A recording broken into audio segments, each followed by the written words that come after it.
So the 2013 charts of Google's most popular searches in Australia are just in, with the top Google search at number 1 being "What is twerking?", shortly followed by "Who is God?". Now, on saying this, I don't think you have to be a genius to figure out which of the two questions is more important to be asking Google. I mean, one could potentially explain the reality of our existence, while the other would potentially leave us scarred for the remainder of our existence.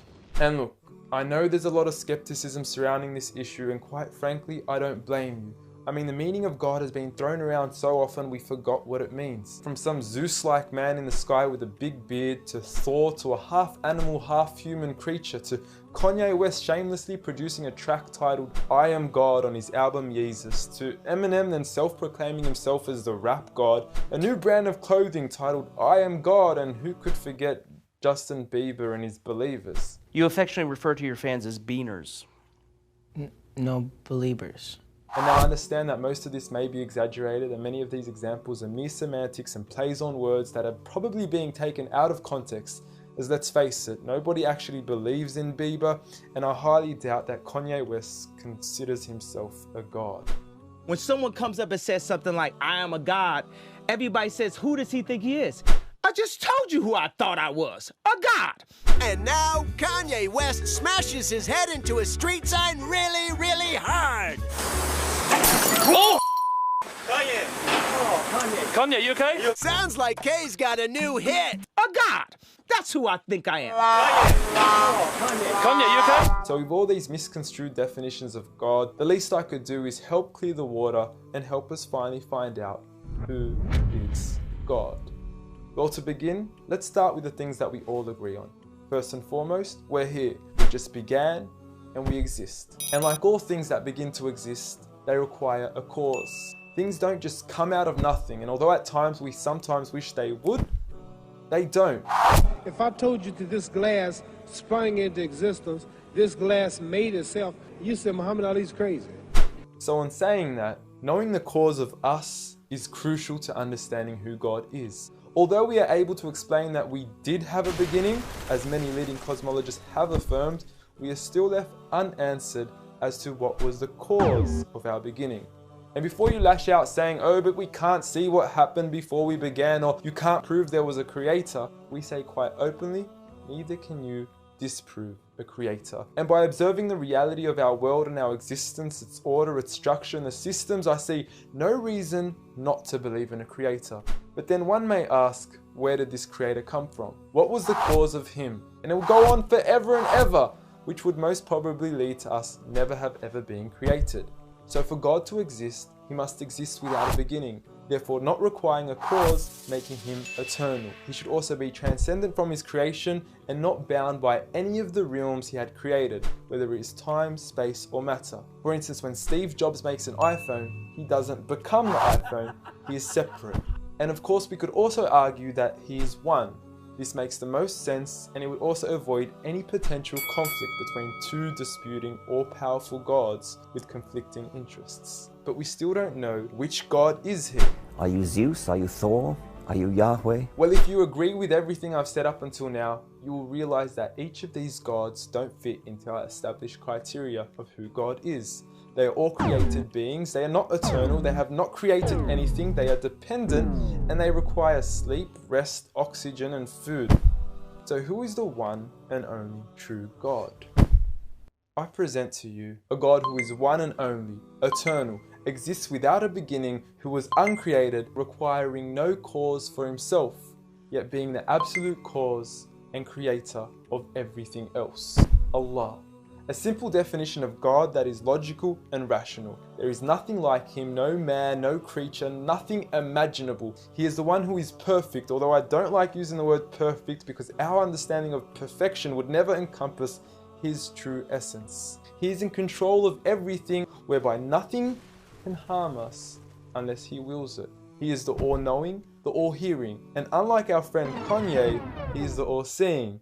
Many of us would then argue that although these verses do provide a logical and sound concept of God, how do we know that these words are indeed the words of God? Well, first and foremost, the Quran isn't just any book. It It was revealed over 1400 years ago as direct revelation from God to the final prophet Muhammad, peace be upon him, and was sent as the most eloquent piece of literature to before mankind.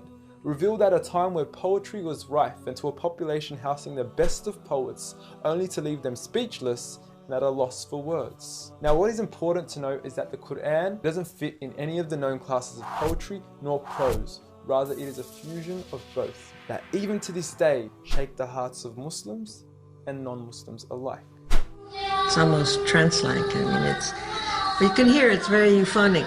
I mean, there's a lot of internal rhyme and end rhyme, and the rhythm is not predictable, and it's beautiful. Even to this day, the Quran remains incomparable and stuns humanity with its accurate references to science and history, from accurate descriptions of the human embryo to historically accurate references to the different rulers in the different Egyptian dynasties. And no matter how many times people will try to discredit the Quran on its authenticity, it remains standing.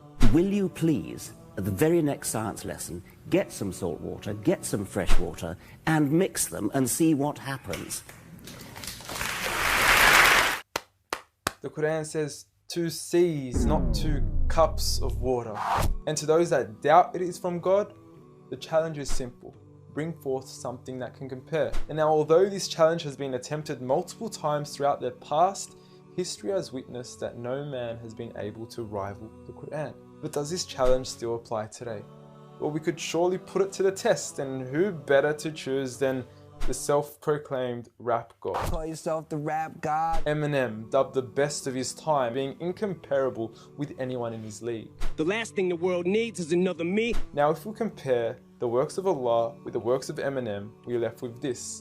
Slickety gibbity hippity hip hop, rappity rap, packing a mac in the back of the act, pack, rap, yak, yakity yak, yak. At the exact same time, I attempt his lyrical acrobat stunts. Look, content-wise, I don't know. However, we can't deny that lyrically he is impressive. He has rhythm, rhyme, style, alliteration, and assonance. A short video online even indicates that in one of his songs he almost made every second to third word rhyme. But how does he compare with the Quran's smallest chapter of 3 verses, Surah Al-Kawthar? Now, in just 10 words, Allah is able to use over 30 linguistic and rhetorical devices, including emphasis, multiple meaning, grammatical shift, word order and arrangement, ellipsis, conceptual relatedness, intensification, choice of words, repetition, intimacy, exaggeration, and prophecy, along with many, many more. What's also important to note is that the linguistic devices in the Quran aren't just thrown about randomly. For instance, Allah would use palindromes strategically to describe the terms glorify your Lord and the orbiting of planets, as though both processes are occurring continuously, non-stop, one after the other. The shortest chapter in the Quran also contains a rhetorical device that no one can compete against nor replicate: prophecy. At the end of the first verse, Allah promises Muhammad, peace be upon him, that he would be given abundant good at a time when he was at one of the lowest points of his life, with a small amount of followers and low social status. He had even just lost his son, and his enemies were taunting him with cut-off lineage and progeny, yet Allah was promising him abundant good at this time. Such was the prophecy of the Quran, and we certainly indeed see its fulfillment today, with the Quran being the most recited, memorized and practiced book across the entire world, with over 1.6 billion followers today from all walks of life.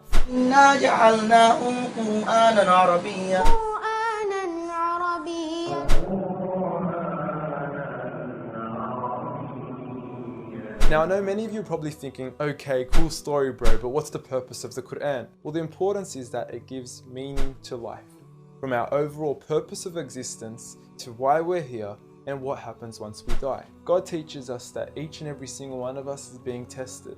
We weren't created for mere play, we were created with a purpose, and that is to be obedient to God and His rules. Those who believe, there is reward, and those that don't and are arrogant, there is a punishment. And look, I apologize for trying to squeeze all this into one small video, but I've given you everything you need to know who God is and why we are here. So read.